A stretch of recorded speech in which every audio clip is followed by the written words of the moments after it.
He kissed my cheek and delivered the words, "You're disposable now." Margaret Danvers, once the wife who gave up everything, sat at the table with her heart frozen in silence. Her husband's betrayal, a cold dismissal masked by polite words, echoed through the clinking glasses and quiet brunch chatter. But Margaret's world was about to shift. The woman who'd spent decades in the shadows of someone else's legacy was finally stepping into her own. By the time the day ended, the documents would be signed. And Margaret, she would own what she'd been made to believe wasn't hers. I'm curious, where in the world are you joining us from? Drop your city or country in the comments, and make sure you're subscribed for all the latest updates. He kissed my cheek and delivered the words, "You're disposable now." The warm din of Sunday brunch buzzed around the table. Clinking glasses, murmured toasts, the sharp tang of hollandaise wafting from silver trays. Margaret sat tall in her floral blouse, eyes shining with the forced brightness of a woman still trying. A single pearl earring glinted beneath her loose curls, the other hidden behind a careful tilt of her head. She had made a real effort. Her smile was soft, her lipstick a hopeful coral. David used to say she looked prettiest in coral. The server poured more orange juice into her flute, but Margaret didn't notice, because David had just kissed her cheek and said it. "You're disposable now." The world narrowed into a tunnel. She didn't hear the jazz trio or the laughter from the next table. All she heard was the hush at her own. Jenna dropped her fork with a clatter. Lily leaned forward slowly, resting her chin on her hand, the curve of her mouth twitching with thin amusement. Margaret's chest tightened, but her hands stayed flat on the white linen tablecloth. She wouldn't let them see her flinch. David took a long sip of his coffee, then tapped the edge of his saucer 3 times, a nervous tic she remembered from law school days when he used to overthink cross-examinations. Now he just stood. "I'll leave you ladies to it," he muttered, already turning away. No apology, not even a glance back. Jenna called after him, a quiet "Dad?" that fell like a pebble in a canyon. Gone. Margaret finally looked across the table. Lily's gaze met hers like a dare. That smug stillness, elbows planted, French manicure gleaming, no need to speak. Her presence screamed ownership. Margaret blinked, once. Her expression didn't change. But inside, something broke clean. She folded her napkin slowly and placed it beside her plate. Then, without a word, she reached into her purse and drew out her phone. The screen lit her face like a ghost. Her fingers hovered above the screen, her breath even. One tap, then another. She opened the message she'd drafted weeks ago, something she'd typed on a night filled with doubt and too much wine. "Grace, I'm ready. Proceed." She stared at it now, her thumb trembling. All these years, she'd let him lead through divorce negotiations, parenting schedules, estate arrangements. She'd nodded through the gaslighting, the smug legalese, the slow erasure of her identity. For what? A seat at a table where she was barely tolerated? Not anymore. Behind her, the brunch crowd swelled louder, unaware. Jenna looked at her mother with wide, unblinking eyes. "Mom, are you okay?" Margaret met her gaze, and for the first time in a decade, her voice was steady. "Yes, I'm fine." She stood up slowly, lifting her purse with the elegance of a woman heading into court, not running from it. With every step toward the exit, her spine straightened. No more asking for grace. No more waiting for someone else to name her worth. She reached the foyer, stopping just beneath the antique chandelier. Light fractured across her face in delicate shards. Her thumb hovered for a breath. Then she pressed send to lawyer Grace. Grace whispered, "We walk quietly or not at all." The soft blue glow from Margaret's laptop painted shadows across the kitchen walls. Midnight. The world was asleep, but her heart drummed with wide-awake precision. She'd poured herself half a glass of wine, untouched. Outside, the wind pressed against the windows, restless. On screen, Grace appeared in a linen robe, her reading glasses low on her nose. Her voice was a hush, more lethal for its calm. "It can be done," she said, fingers steepled beneath her chin. "The question is, are you willing to hold the match?" Margaret sat still. Her hands were folded in her lap, the white nightgown pooling around her like an afterthought. The kitchen clock ticked behind her, slow, unforgiving.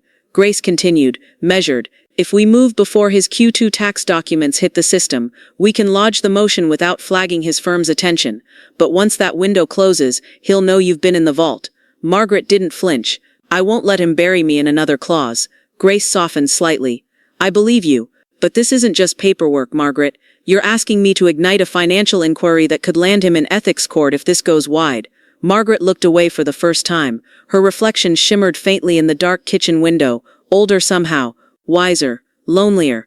It won't go wide, she said quietly. I'm not interested in revenge, just truth. Grace tilted her head, her voice threading thinner. Then we walk quietly, or not at all. The call lingered in silence, not heavy, just real. I'll send over the lodgement template, Grace added, tapping at her keyboard. We won't use your name directly. I'll run it through the discretionary filing channel, no triggers, but if David's accountant sees irregular activity, this entire thing could flip fast. Margaret nodded slowly, absorbing the risk. Her breath drew deeper. Understood. Grace hesitated, then leaned forward slightly. If you need reinforcement, there's someone who knows his system better than we do. Margaret looked up. Sarah, Grace said. The name dropped like a stone into cold water. David's first wife. They hadn't spoken in years, not since that fundraiser, the one where Sarah left early and never looked back. But Margaret remembered the look in her eyes.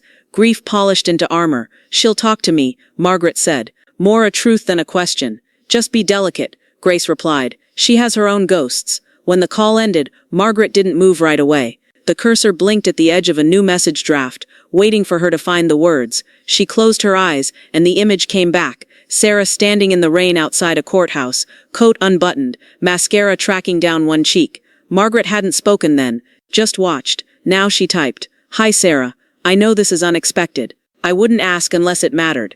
It's about David and some records you might still have access to. If you're willing to talk, even briefly, I'd be grateful. Discretion matters, so does timing. She hovered, then added, Whatever you need in return, just say it. Her finger pressed send. The quiet returned. She breathed out slowly, shoulders falling for the first time in hours. She wasn't trembling anymore, not even a little. The laptop screen dimmed to sleep mode as she sat back, fingers lightly curled around the wine glass. She still didn't drink. Her body was too sharp now, too ready. Buzz. A message lit up her screen from Sarah. Whatever you need, I'm ready. My heart pounded, my power finally on paper. The office was barely furnished. 2 chairs, a cheap desk, and a rust-streaked mini fridge humming in the corner. The windows faced an alley that smelled of fryer grease and wet concrete. But Margaret had chosen it for that exact reason. No one would look for power moves in a building that used to house a payday loan shop. She sat waiting, a manila folder in front of her, the lease clipped neatly inside. Every inch of her posture was calm, but beneath the surface, her heart beat with a deep, deliberate rhythm. Not nerves, not fear, focus. The door creaked open. Sarah stepped in, her coat draped over one arm, curls damp from the drizzle outside. She wore little makeup, her eyes guarded but not cold. Place looks different, Sarah said, giving a half smile as she shut the door behind her. Margaret returned it gently. Different works for me these days. They sat. For a few seconds there was only the sound of rain streaking the windows.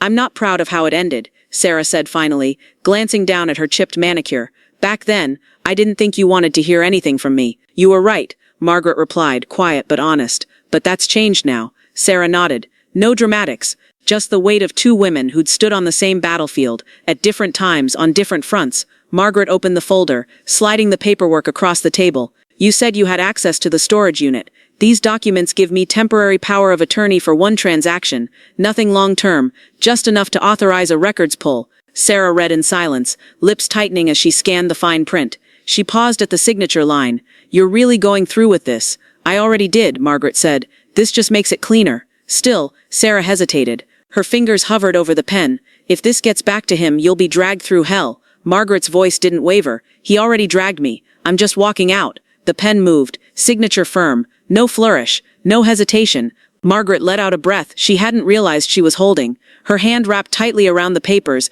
as if they might vanish if she didn't anchor them to the table. My heart pounded, my power finally on paper. They stood together. No hug, no ceremony, just a glance, acknowledgement between survivors. On her way out, Margaret stopped by a bank kiosk tucked into the grocery parking lot. The wind had picked up, tugging at her coat. She fed the envelope with Sarah's check into the ATM slot slowly, watching it disappear into the machine's mouth. She tapped deposit. The screen blinked its confirmation. Done. Later that evening, Lily sat perched on the edge of the sofa, scrolling half-heartedly through her phone. Her eyes flicked up as Margaret entered, carrying groceries in one hand, a set of newly notarized documents in the other. You look just tying loose ends. There was no edge in her voice, no icy distance, just purpose. Lily studied her mother, unsure what had shifted, only that something unmistakably had. "You okay?" Lily asked. Margaret glanced at her daughter, something soft in her expression. "Better than okay." She moved past her and into the kitchen, her steps light, sure. For the first time in a long while, she didn't feel like she was performing stability. She owned it. She set the groceries down and opened the fridge. As she reached for the milk, her phone buzzed from her coat pocket. A tone she'd assigned long ago but hadn't heard in months. She froze, then pulled the phone out slowly. One message from David. "What's happening with the ranch?" David's voice was clipped like an incoming storm. The screen glowed again. Margaret stood in the kitchen, the fridge still open behind her, milk in hand, when the second message from David appeared, longer this time, punctuated with sharp transactional cold. "Margaret, I'm getting notice of missed payments on the ranch escrow. You were supposed to handle this quarter. What's going on?" His tone pulsed through the screen. Tight, controlled, legalistic. The voice of a man who knew how to spin chaos into accusation. Margaret set the milk down, closed the fridge, and slowly typed back. "Nothing's going on. Everything's being reviewed." She pressed send, then tossed the phone on the counter like it was buzzing with heat. A few seconds later, it lit again. But she didn't look. She braced her hands on the countertop, exhaling slowly through her nose. Not fear, just pressure, the kind she'd known for decades but never confronted at full volume. The house creaked as wind pressed against the windows, rattling the storm door. Outside, a branch scraped across the roof with a long, irritated drag. Then her phone rang. Different tone. She glanced down. Unknown number. "Local," she answered. "This is Timo," a voice said in a rush. "Your contractor. Sorry to bother you, just got a lockout warning from the lender. Said funds for the barn repairs bounced. Twice." Margaret's fingers gripped the counter edge. "I sent that payment last Thursday. Doesn't look like it cleared. They're saying if it's not resolved by end of week, they'll freeze permits. I'd hate to stall now. Framing was nearly done." She closed her eyes. "I'll take care of it." "Appreciate it, Ms. Danvers. Just wanted to keep you in the loop." The call ended. Margaret stood still. The faucet dripped once, twice. Behind her, the front door banged open, hard. Wind chased in leaves and cold. Lily appeared in the hallway, hair damp from the porch, cheeks flushed. "Mom?" Margaret didn't move. "I saw the email," Lily added, voice smaller. "The payment flag. Is this too much?" Margaret turned, slowly. Her face was calm, but her eyes blazed, focused like a hawk circling. "You don't need to worry about this," she said softly. Lily stepped closer, arms crossed tight against her chest. "You always say that, even when things are crumbling." Margaret walked past her, shut the front door with one deliberate click, and locked it. She turned back. "Let me be clear. I am not crumbling." Lily looked like she wanted to believe her. Margaret walked to the table, picked up her phone, and swiped through the banking app. The balances were lower than she liked, but still breathing, still alive. She opened her laptop and pulled up the contractor invoice, clicked, transferred, done. She opened another window. The moment she did, a new email slid into view. Subject line in bold red, "Notice of foreclosure initiation, 60 days to respond." She froze, the cursor hovering just beside it. Outside, thunder rumbled in the far distance. She clicked. The page loaded, and the ranch title header flashed in all caps. "Immediate action required." The clock ticks on the foreclosure, every second louder. The numbers stared back at her, cold and unblinking. 60 days to respond. 14 days until official lien filing. 7 days until public notice. Each deadline was a thread unraveling from the hem of her life. Margaret sat motionless at the kitchen table, the foreclosure email glowing against the dim screen, illuminating her features in pale light. Somewhere behind her, Lily had gone silent. Then the breath came, sharp and broken. "Oh my God," Lily whispered, her hand flying to her mouth. "This is real." Margaret didn't answer. Her jaw worked slightly, one finger twitching over the keyboard. She zoomed in on the financial schedule embedded in the document. Arrears, interest, projected auction valuation. Every dollar a blow to the gut. And yet, not fatal, not yet. Her phone buzzed. A text from Grace. "Call me now." Margaret stood and left the kitchen without a word. Lily followed, barefoot, the floorboards creaking beneath her like warning shots. In the den, Margaret shut the door and hit call. Grace answered on the second ring. "I saw it," Grace said. "You have 3 options, none of them pretty." Margaret paced slowly, the hem of her robe catching around her ankles. "We need to buy time. I can push a filing with the county clerk, argue that the debt structure is linked to unresolved ownership discrepancies. If we're lucky, it stalls them 2, maybe 3 weeks, but you'll need to front the escrow immediately. They won't pause the process without money in hand." "How much?" $78,000, and it needs to hit today." Margaret closed her eyes. Her pulse ticked in her ears. "And if I do that, then I make them choke on paperwork while we find the hole he crawled through.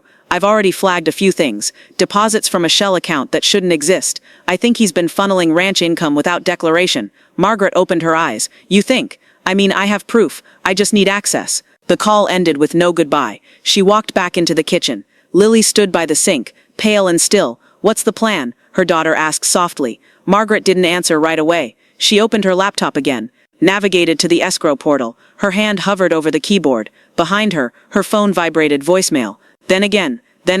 4 new messages. She didn't have to check the caller ID. She knew the voice that would be waiting. She clicked play. David's voice filled the room, fast, clipped, almost wild beneath its polish. I just got off with Ron from the title office. What the hell is going on? Margaret, we agreed on this months ago. You were supposed to file jointly. Why isn't it cleared? Another message. You're making this harder than it has to be. If you're struggling, we can shift it. But don't jeopardize the whole property just to prove a point. Then a third, shorter, but the mask was slipping. If you tank this, it's on you. Finally, the last. Silence for a moment. Then, look, I moved some of the ranch funds last quarter, okay? It was just a stopgap. Nothing illegal. I was going to return it by tax time, but the books are tight right now, and he exhaled sharply, a sound like a man losing ground. Just don't do anything stupid. Margaret's spine straightened with every word. The arrogance, the gaslight folded into a confession. It wasn't just pressure now, it was theft, quiet, cowardly theft. She turned back to her screen. Lily watched from the doorway, uncertain. You don't have to do it alone. Margaret looked up, eyes sharper than steel. I'm not. She clicked into the escrow transfer form, typed the routing numbers from the emergency fund. That account David never believed she could keep afloat. Line by line, she filled it in. Her finger hovered. She clicked confirm. Hard in her throat as the screen loaded a single word. Processing. In the silence, my letter screamed louder than words. The rain had quieted to a steady whisper, tracing the kitchen windows like a breath against glass. Margaret sat alone in the dim hush, her pen moving deliberately across thick paper. The old stationery, cream-colored and weighty, the kind meant for births, deaths, or truths that couldn't survive a screen. She didn't title it. No name, no date. Just the ache of everything she couldn't say out loud, inked in her own steady hand. It began with a memory. Jenna's first horseback ride. The sun low behind the ridge. David's laugh echoing across the fence line before it turned into something colder, something calculating. She wrote about that shift. When laughter became leverage, when silence became survival. Halfway down the page, her pen paused. She looked up, not blinking, and then she kept writing. This isn't surrender, she wrote. This is the map I leave behind in case you ever wonder who I really was beneath the roles you gave me. When she folded the letter, her hands didn't tremble. She slid it into an envelope, unsealed, and tucked it into the back of the desk drawer beneath a stack of birth certificates and expired tax forms. She closed it slowly, listening for the soft click as it latched. Footsteps on the porch broke the silence. Lily's key in the lock. The door opened quietly. Hey, her daughter said, backpack slung low, eyes tired. Hey, Margaret answered. She didn't mention the sleepless night, the way her body had stayed frozen in bed, eyes on the ceiling, heart beating too fast to be called rest. Lily dropped her bag by the stairs. She looked like she had something to ask but didn't. Instead, she opened the fridge and pulled out juice, pouring 2 glasses like a peace offering. She set one in front of Margaret, then hesitated before sitting down. You've already done the thing, Lily said, not as a question. I have, Margaret replied. No fanfare, no confession. The girl nodded, like she'd known before she even came through the door. Margaret's phone buzzed on the counter. Grace, she picked it up. Yes, transfers holding, Grace said. The bank wants final scheduling to disperse to the clerk's office. You've got until noon tomorrow before it loops back. Margaret nodded. I'll handle it. Make sure you do it from your branch. They'll ask for ID in person. Copy that. When the call ended, Margaret stared at the sunlight creeping across the floorboards, warm and indifferent. The world kept spinning. Papers moved, systems clicked into place, but inside her center held still, tight and clear. She stood and walked back to the drawer, pulled it open, stared at the envelope again, then closed it once more. A test. She passed it. She walked into the kitchen, filled the kettle, and set it on the stove. The gas hissed softly before the flame caught. The smell of rain through the open window was thick with memory. Margaret rehearsed her explanation aloud as she waited. Quiet, measured, not for David, not even for the courts, for herself. I didn't take anything from him, she said softly. I only reclaimed what he thought I'd never notice. The water boiled. She poured tea, and then 3 knocks, low, measured. Her breath caught. She rose slowly, moved to the front door. The air shifted. A storm waiting at the threshold. Her hand curled around the knob. She opened it, and there he was, David, rain-slicked, jaw tight, eyes unreadable. He demanded the keys. I offered cold facts instead. David stood just beyond the screen door, rainwater glistening on the shoulders of his tailored coat. His hair was flattened, lips pinched white, but his eyes held that old familiar fire, coiled, dangerous. Margaret didn't speak first. She watched the muscles in his jaw tighten as he exhaled through his nose, calculating the opening. I want the keys, he said, voice clipped. Margaret didn't blink. You don't live here anymore, David. You know what I mean. He stepped closer, the wooden porch groaning beneath his weight. The ranch. I saw the ledger. You had no right. Her voice was even. Per the lease revision filed January 5th, you relinquished all operational oversight. Grace has the signed amendment. Would you like a copy? He looked momentarily stunned, as if he hadn't expected her to come armed with exact dates and legal calm. Rain tapped steadily on the porch roof. His shoes dripped onto the welcome mat like punctuation marks. You're really going to hide behind paperwork, he spat. Margaret's voice didn't rise. I'm not hiding. I'm protecting what's mine. From behind her, Lily stood silently in the hallway, arms crossed over her chest, watching, learning. David's tone softened, suddenly shifting into that half-pleading lilt he used when charm served him better than fire. It's not just about us, Margaret. It's the legacy. My father built that land from nothing. Do you really want your name attached to burning it down? She looked at him like he was speaking a language she'd forgotten long ago. Your father built it. You buried it in debt. I'm the one shoveling it out. He blinked. The rain behind him grew heavier, a steady hiss. You signed, she added, voice quiet but steel-threaded. You signed, David. No one forced your hand. He took a breath, preparing a rebuttal, but the porch light flicked on above them, motion sensor. A neighbor across the street was watching, barely hidden behind parted blinds. Another porch light across the cul-de-sac clicked on. The whole block had gone on alert. David looked around as if suddenly aware he'd lost control of the frame. Do you really want this out here? He hissed. You're the one who knocked, Margaret replied. His lips parted then closed again. No words came. For a long moment neither of them moved. Then David turned, not with his usual theatrical huff, but slow, reluctant, like someone realizing the door he'd always barged through was now shut for good. He stepped into the rain and descended the porch steps, his silhouette blurred against the wet driveway before he disappeared behind the driver's side door of a dark sedan. The car sat there for a moment, then it reversed down the street without headlights. Margaret closed the door gently, locking it with a click. Behind her, Lily exhaled almost imperceptibly. That was something. Margaret turned to her daughter, brushing a strand of hair from her own cheek where it had clung in the humidity. It was overdue. Lily nodded, then stepped forward and wrapped her arms around her mother's waist. Margaret stood still for a beat before embracing her back, their shadows long and quiet under the kitchen light. The silence hummed for several seconds, warm now earned. Then Margaret's phone vibrated on the hallway table. She picked it up, thumb hovering. A new message from Sarah. Need more time on lease. Please don't move without me. I added one clause, and his world tilted. The message from Sarah sat on Margaret's screen, a quiet aftershock. I wouldn't ask unless I had to. There's a baby. Not sure how far along, but it's real. I need time. Margaret sat motionless, her hand resting lightly on the keyboard. The cursor blinked, steady and expectant, but her thoughts galloped. Sarah, pregnant. The woman David had discarded so easily now bore the most unignorable leverage of all. Margaret exhaled and clicked open the lease draft. The old language stared back at her. Clean, clinical, unsigned power. She scrolled to the final clause and added a new line, slow and deliberate. In the event of dependent care or prenatal transition, leaseholding parties shall retain priority access to shared property for a period not to exceed 24 months. Applicable retroactively to joint contracts. She paused. The language was precise. It would hold, and it would corner David just enough to make him squirm. Her fingers hovered above the keyboard before she added one more revision, buried in the margins. David G. Danvers is to be listed as informed third-party stakeholder for purposes of legal disclosure, not veto, just his name, not a voice, not a vote. She read it over 3 times, then again. From the doorway, Lily appeared, arms folded. You've been staring at that same paragraph for 15 minutes. Margaret didn't look up. It's a long paragraph. Lily hesitated, then stepped closer.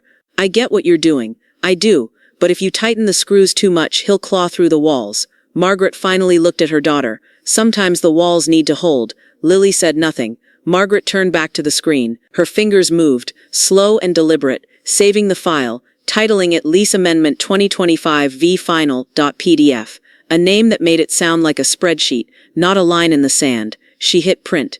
The machine hummed to life, spitting out page after page, each line a stitch in a net she could not afford to miss. When it was done, she slid the warm stack into an envelope and sealed it with the firm press of her palm. She could feel her pulse in the paper. She had never written anything more precise, or more personal. Hours passed before Sarah's reply came through. A photo, signed document, timestamps, initials, everything exact. Underneath it, a simple message. It's in. Thank you for the space. For real. Margaret sat back, her breath shallow. It was done. No drama, no argument, just the quiet click of pieces locking into place. She stood and moved to the kitchen, pouring herself a glass of water she never quite drank. Her fingers drummed against the counter. The silence felt different now. Not heavy, just alert. Her phone buzzed again. She didn't look at first. Then she did. David. The message was short, brutal. Explain why I'm on that document. Her breath caught, and for the first time in weeks, her hand trembled. He thought he was a silent partner. He was about to pay. The phone call came before sunrise.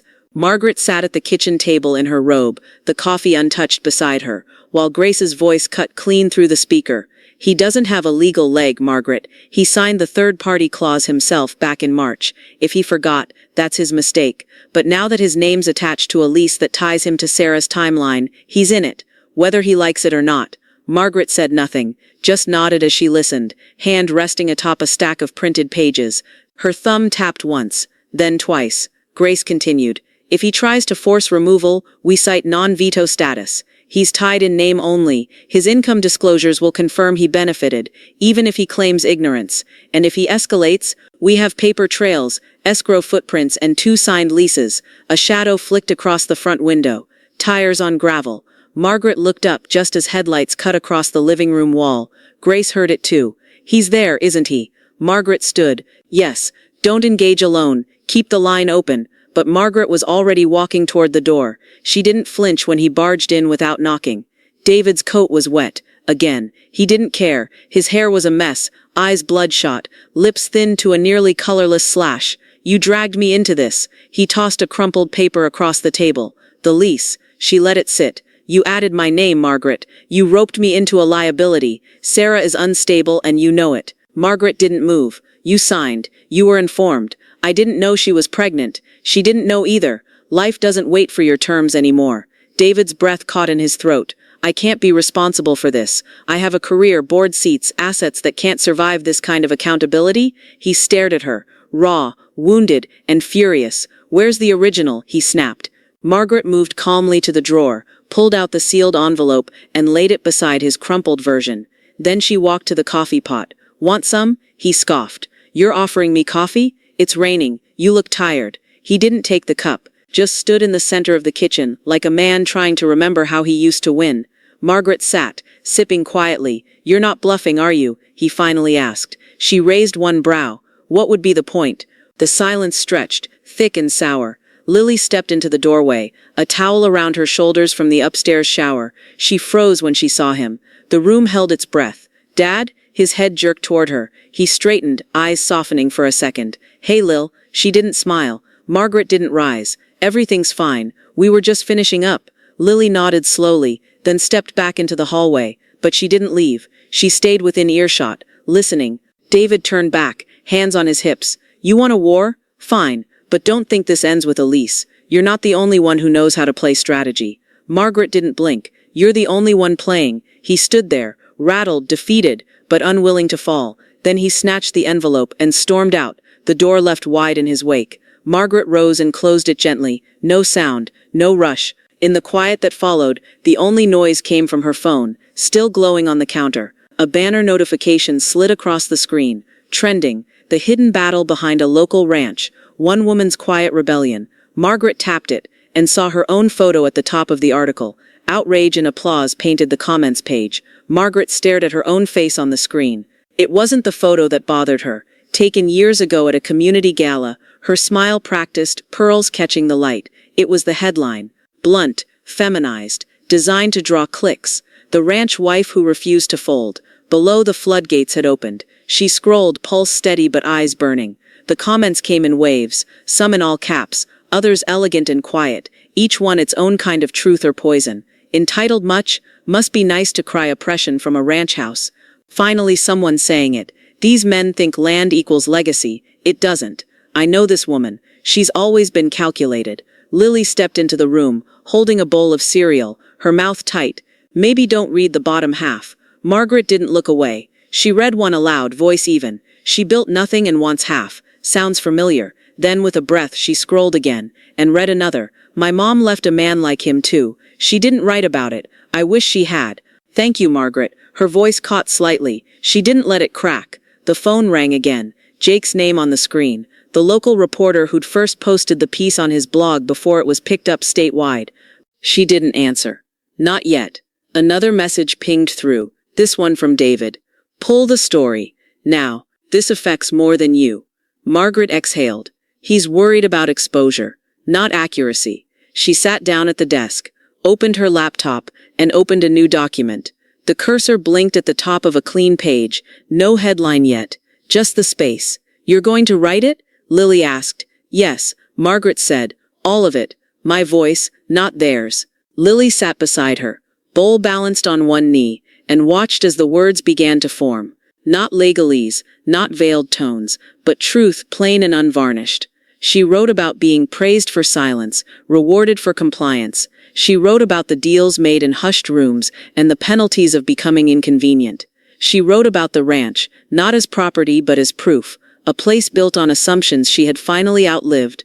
When she paused, Lily leaned over and made a small change, tightening a line, adjusting the rhythm. Margaret watched her daughter's face as she edited. You're good at this, Margaret said softly.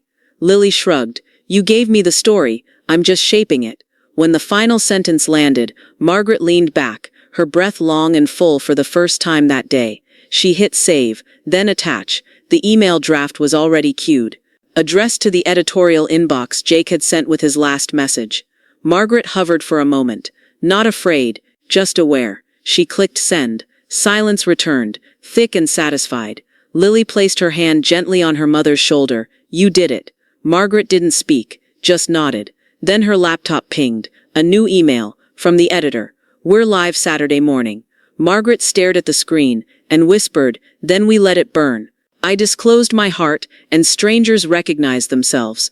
By the time the op-ed went live, the sky was molten. Sunset spilled gold across the kitchen tile, as Margaret sat at the table, breath shallow, hands idle. The email from the editor had landed 5 minutes ago. The piece was out. She clicked the link. The title stood in serif font, clean and bold, owning what was never mine until I claimed it. Her name in smaller print just beneath. She didn't read the article again. She didn't need to. Every line lived inside her now. Instead, her eyes wandered to the comment thread already beginning to grow. At first the words came one by one, then in clusters, then waves. I thought I was alone.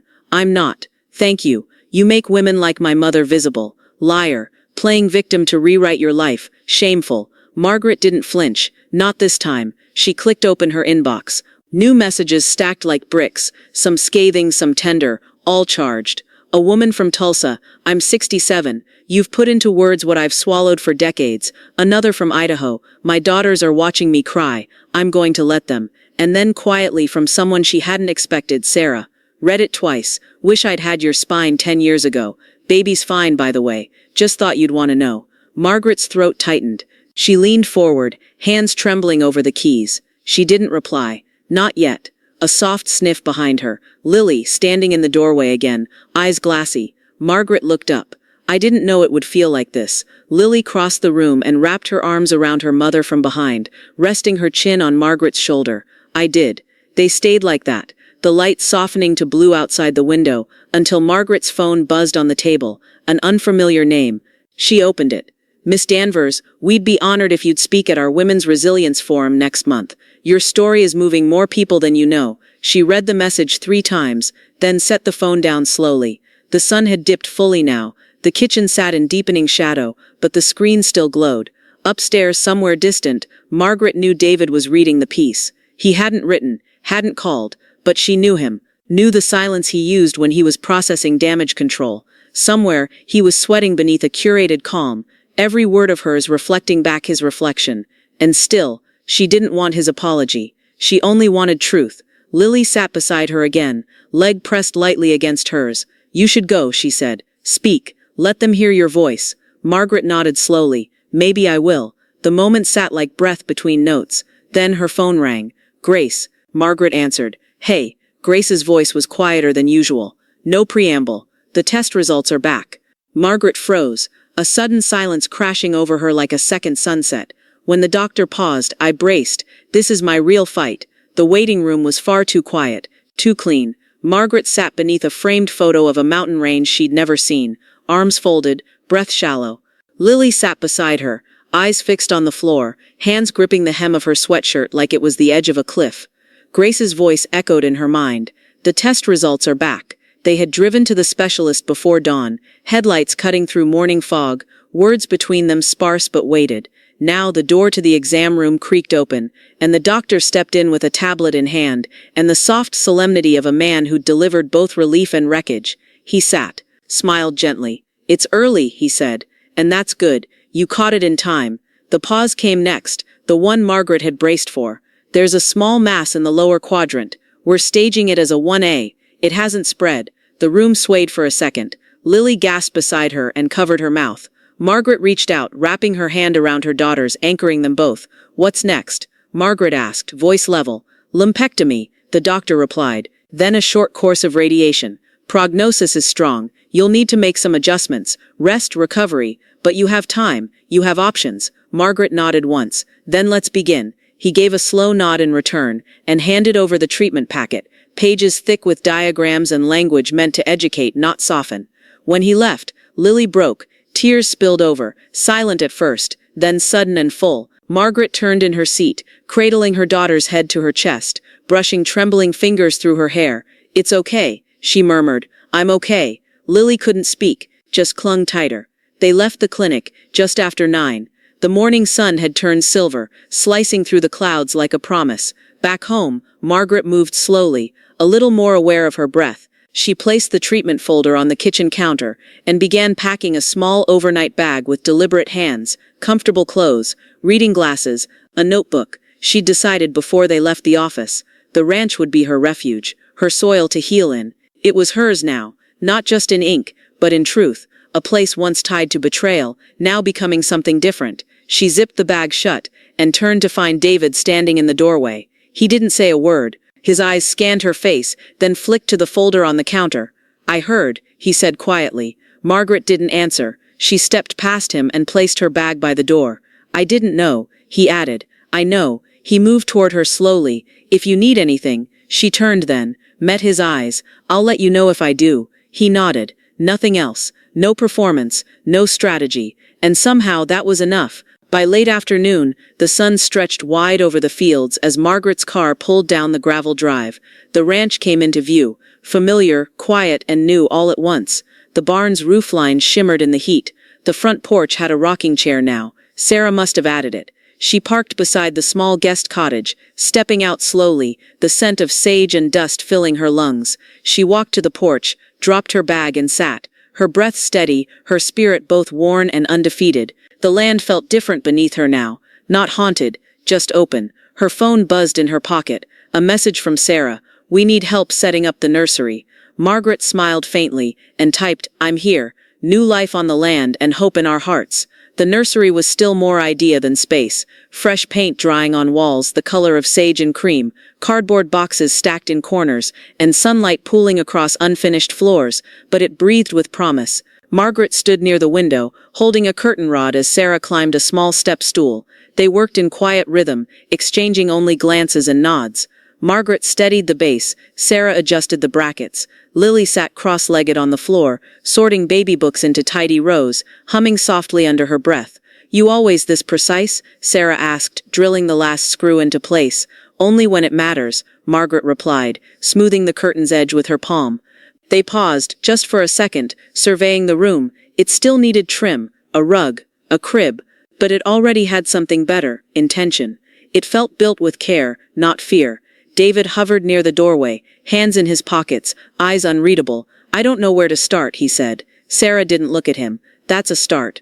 Margaret turned slowly. "If you want in, come in, but be useful." His lips quirked faintly at the edge. Humility or sarcasm, it was hard to tell. Still, he crossed the threshold and took a folded box from Lily without being asked. For the next hour, the house filled with sound, packing tape, laughter, the occasional creak of old wood shifting under new weight. A moment arrived where Margaret found herself shoulder to shoulder with David at the window, adjusting the lock that had long stuck since winter. "Lease needs updating," he said softly. "We should build in guardianship clauses." Margaret didn't look at him. "Draft it." He nodded once. By dusk, the nursery glowed. A rocking chair in the corner, a mobile hung half-finished from the ceiling, the smell of lemon cleaner and something sweeter, anticipation. Lily emerged from the hallway, barefoot, holding a small welcome mat she'd found rolled in the back closet. She uncurled it gently and placed it outside the door. "Figured we could stop wiping our feet on the past," she said. Sarah smiled, tears in her eyes that she didn't wipe away. "I can't wait for him to meet his grandma," she whispered. Margaret froze, the words landing like sunlight after a long storm. Not the label, she'd worn titles her whole life, but the tone. Sarah's voice had no irony in it, no bitterness, just truth, just hope. David sat down on the hallway bench and said nothing. The moment stretched long, held still in breath. Outside, the fields swayed in the wind. Inside, a room waited for a life not yet born, and a legacy not written in contracts but in choice. Margaret's phone buzzed on the kitchen counter. She walked to it, calm and steady. "Jake," she answered. "Still thinking of you," he said. "Editor wants to do a Mother's Day feature. Something with weight. You've become that." Margaret's eyes wandered back down the hall, to the nursery, to Lily and Sarah and David still kneeling by a pile of toy bins. "You want me to say something about motherhood?" she asked. "I want you to say what no one else will." She was quiet a long moment. Jake waited. Then she said, "I'm in," and the screen faded to black. Standing behind the mic, I felt seen for the first time. The breeze carried the scent of fresh soil and lavender as Margaret stepped onto the makeshift stage built under the sycamore at the edge of the ranch. White folding chairs stretched out in neat rows beneath strings of warm cafe lights. Children played in the distance, the echo of laughter braided with birdsong. It was Mother's Day. But this wasn't the version sold in department stores. Jake stood to the side with his camera crew already filming. The banner behind her read, "Women who reclaim the land and themselves." Margaret looked out across the field, her fingers grazing the edge of the wooden podium. The microphone stood ready, waiting for her voice. She saw familiar faces in the crowd. Grace, seated with arms folded and a rare softness in her expression. Jenna, flown in last minute, tears already welled. Lily sat in the front row, hands folded neatly in her lap, eyes locked on her mother. Sarah stood beside her, a hand on her gently swelling belly, smiling. David lingered just behind the chairs, uncertain but present. His posture unsure, but he'd shown up. That mattered more than she expected. Margaret took a deep breath, and began. "When I was younger, I thought legacy meant land, deeds, titles, something with weight you could hold in your palm and say, 'I earned this.' But I was wrong. Legacy isn't what you build, it's what you survive, and who you teach to keep walking when the wind tries to knock them down." The breeze fluttered her blouse gently. She looked up, eyes meeting the crowd. "I was a wife. Then I was an ex. I was a partner in silence. And now I'm a woman who said enough, and I've never been more whole." Scattered applause began, soft, reverent. "But this isn't just about me," she continued, her voice gaining strength. "It's about all of us who were told our worth was conditional. On our quiet, on our sacrifice, on our ability to disappear." Lily reached up and brushed a tear away. Sarah stood straighter. "I stayed too long in rooms where I wasn't heard. And I built lives inside shadows that didn't belong to me. But today, this ranch, this table, this child coming into the world, it's all proof that we get to begin again. On our terms." Applause broke louder this time. Genuine, surprised even Margaret. Jake lowered the camera slightly, nodding to his team. Margaret took one final breath. "And to every woman who thinks it's too late to fight, know this, it's never too late to tell the truth, especially to yourself." A standing ovation followed. Some people clapped through tears. Others simply held their hands to their hearts. Margaret stepped back, blinking rapidly as the applause rolled over her like warmth. Then, quietly, a woman from the back stepped forward. Short, gray-haired, her dress faded but pressed. She handed something small to the local official who had organized the brunch. The official walked up the steps and placed it into Margaret's hands, a small plaque, wooden, hand-carved. In recognition of quiet bravery and unquiet change, Margaret looked down at it, then up again. Even the mayor, usually restrained, stood in the front row, clapping softly, his eyes misted. Lily came up first, arms out. Sarah followed, then David. They didn't speak, they just stood beside her, anchoring the moment in shared gravity. Margaret looked out at the land, green now, fertile. Her voice cracked, just for a second, as she leaned toward the mic one last time. "Thank you." The hush that followed wasn't awkward, it was sacred. She stepped away from the podium, heart light, hands still trembling, but not from fear. The breeze lifted her hair as she smiled, ready for whatever came next. He called me disposable. Today I am indispensable. Laughter carried across the pasture like wind chimes. Children ran barefoot between tables, dressed in gingham and peonies, sticky fingers wrapped around lemonade cups.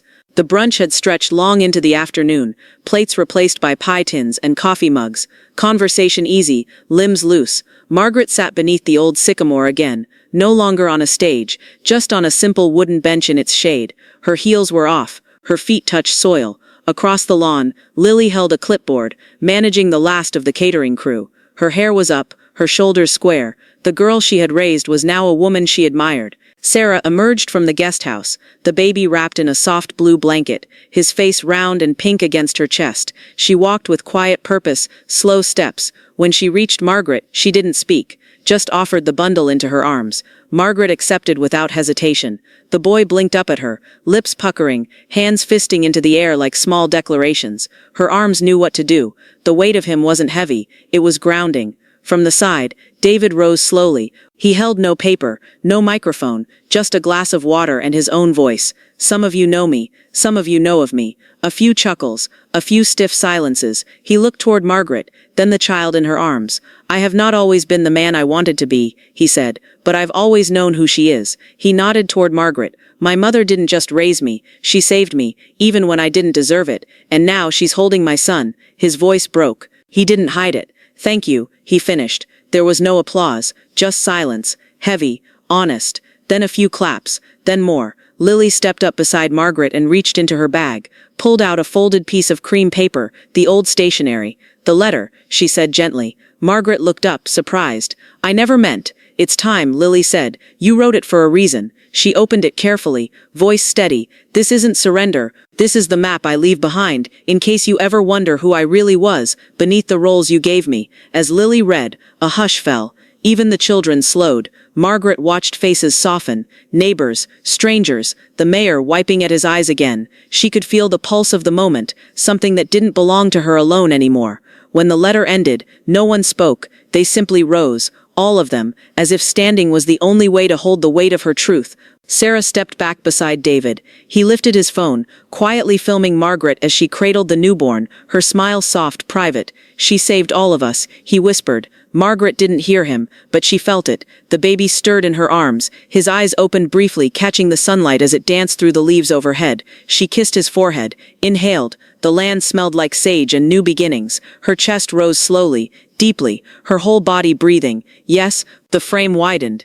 Lily laughing, Sarah leaning against David, Margaret in the center with the child in her arms, as the ranch hummed with life, and everything quietly began again.